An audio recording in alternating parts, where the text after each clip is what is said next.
saya Nanda dan Bebet Hidayat. ya kami bisa menjumpai Tribuners sekalian tentunya di Ngobrol Asik Bos Kupang. Kali ini kami 1 Oktober 2020.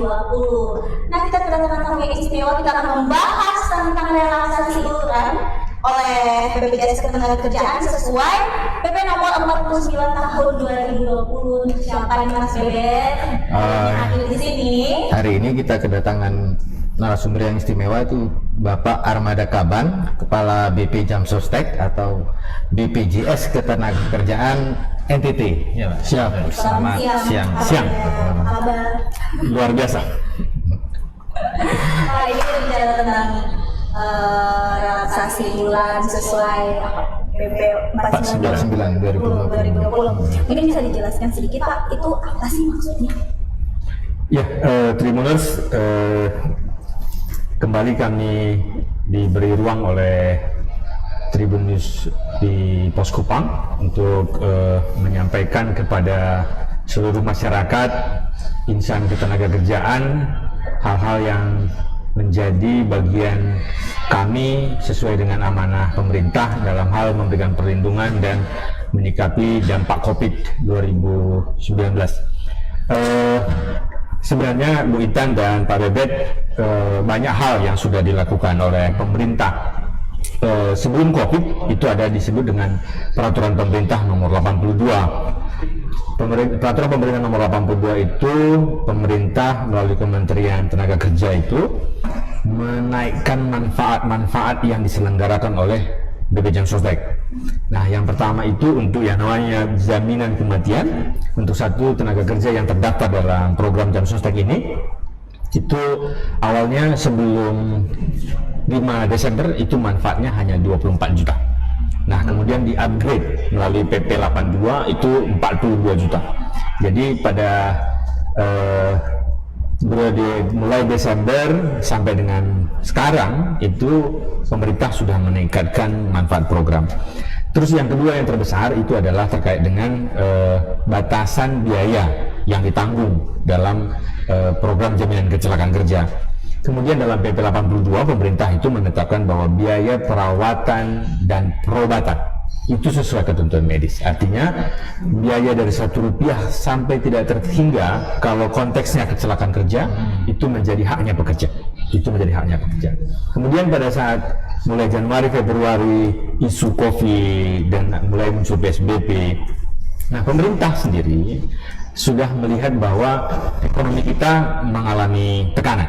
Nah, jadi di periode bulan Mei pemerintah itu sudah membuka ruang untuk memberi bantuan subsidi upah. Itu yang kita bahas pada 1 bulan kemarin di Pos Kupang. BLT, bantuan subsidi upah, Pak Bebet.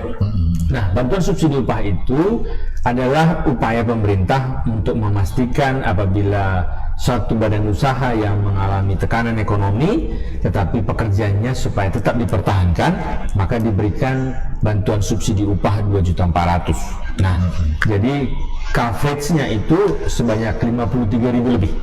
Se-NTT itu sudah kami serahkan nomor rekeningnya dan kami berharap 53.000 ini sudah mendapatkan pencairan tahap pertama.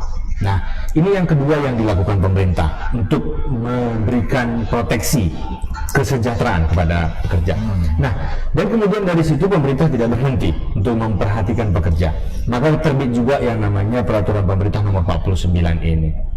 Apa yang ada di dalam Peraturan Pemerintah Nomor 49? Pemerintah memastikan bahwa posisi pemberi kerja, posisi tenaga kerja yang dalam sektor informal seperti petani, nelayan, ataupun Gojek atau pedagang secara mandiri, ini bagaimana mereka supaya tetap terlindungi tetapi kosnya itu tidak besar.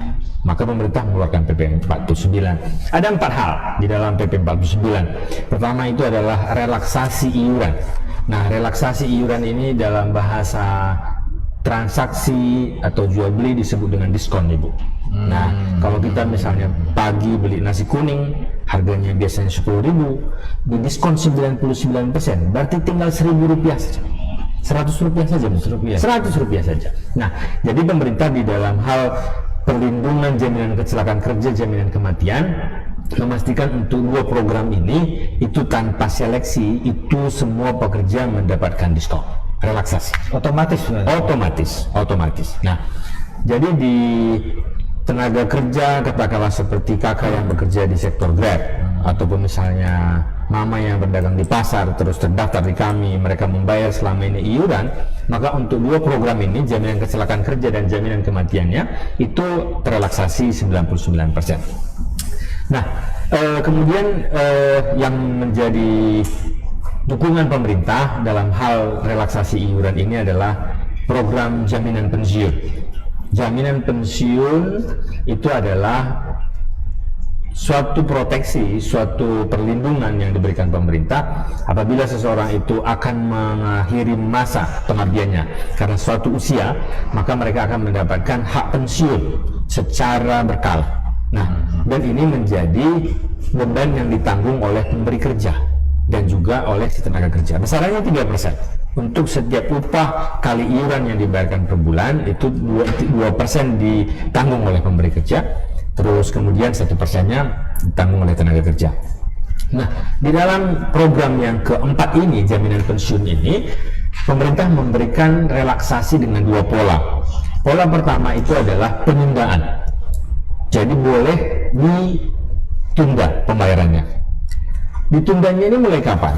Ini mulai dari bulan Juli, bulan Agustus sampai dengan Januari. Nah, kemudian apabila ini sudah habis berlakunya 6 bulan PP 49 ini, ada waktu untuk mengakhirinya itu sampai dengan April 2022. Nah, jadi ruang supaya tekanan biaya oleh kondisi sekarang bagi perusahaan itu tidak terlalu besar.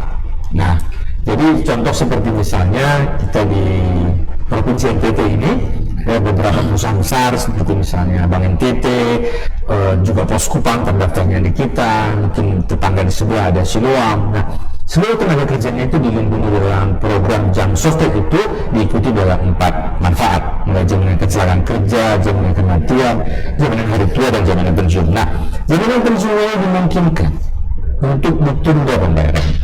Nah, jadi pada saat kemampuan perusahaan cash flow atau kekuatan keuangannya itu tertekan, maka boleh itu ditunda. Nah, kemudian yang ketiga itu ada pengurangan relaksasi di sektor jasa konstruksi, Bu Intan dan Pak Bebet. Nah, untuk yang sudah melakukan pembayaran di sektor jasa konstruksi dilindungi proyeknya itu dalam program kontraktor yang memenangkan proyek itu kan mendaftarkan proyeknya itu ke kita, dan hal pertama adalah bahwa yang sudah berjalan maka sisa termin itu hanya cukup dibayar 1% saja. 1%. Jadi katakan seperti sekarang pemerintah provinsi melalui Pak Gubernur Pak Victor itu mendorong sekali infrastruktur seperti ada di kegiatan di Bajo dan ada di Manggarai begitu dan seterusnya. Maka untuk kontraktor yang memenangkan proyek mendaftarkan proyeknya itu di Jam Sostek, mereka sudah membayarkan termin pertama, maka sisa termin itu cukup dibayar 1% saja. Begitu dia. Nah, sesederhana itu dan seringan itu, artinya supaya seluruh resources keuangan itu diimplementasi, dipakai untuk tetap bergulirnya ekonomi, begitu maksudnya. Nah, kemudian bagaimana untuk satu badan usaha ataupun penyelenggara jasa konstruksi yang memenangkan proyek, maka mereka cukup membayar setengahnya itu secara penuh, tetapi sisanya itu terrelaksasi juga 1%. Nah, jadi supaya kegiatan pembangunan infrastruktur itu berjalan dengan cepat, begitu maksud pemerintah. Nah, dan yang keempat di dalam hal ini, pemerintah itu memberikan relaksasi atas denda. Nah, di peraturan pemerintah nomor 44 bahwa badan usaha ataupun pemberi kerja itu punya kewajiban untuk membayarkan iurannya ke kita, dan apabila terjadi penundaan maka ada denda 2%. akumulasi. Di dalam pelaksanaan PP 49 ini denda itu hanya 0,5% saja. Hanya 0,5% saja. Jadi katakanlah misalnya Bu Intan punya utang ke Pak Bebet, katakan utangnya itu 1 juta kali 2% berarti harus menyelesaikannya itu Rp20.000. Dalam relaksasi ini berarti itu tinggal hanya Rp5.000 saja, hanya 0,5 dari hanya Rp400 saja, begitu dia. Dan itu pun maksimum itu 12 bulan. Jadi kalau dia sudah sempat menunda lebih daripada 12 bulan, maka yang bulan ke-13-14-nya itu diberikan penghapusan di dalam pemutihan, Pak, ya, pemutihan. untuk Jadi diselesaikan saja dendanya ini 0,5% kali 12 bulan kali pokok tunggakannya. Nah, banyak upaya-upaya pemerintah. Jadi di dalam hal ini 4 item ini supaya badan usaha tetap menggeliat dan tetap mempekerjakan pekerjanya dan supaya ekonomi kita berjalan. Itu tujuan pemerintah yang dititipkan, diamanahkan ke kami untuk diselenggarakan.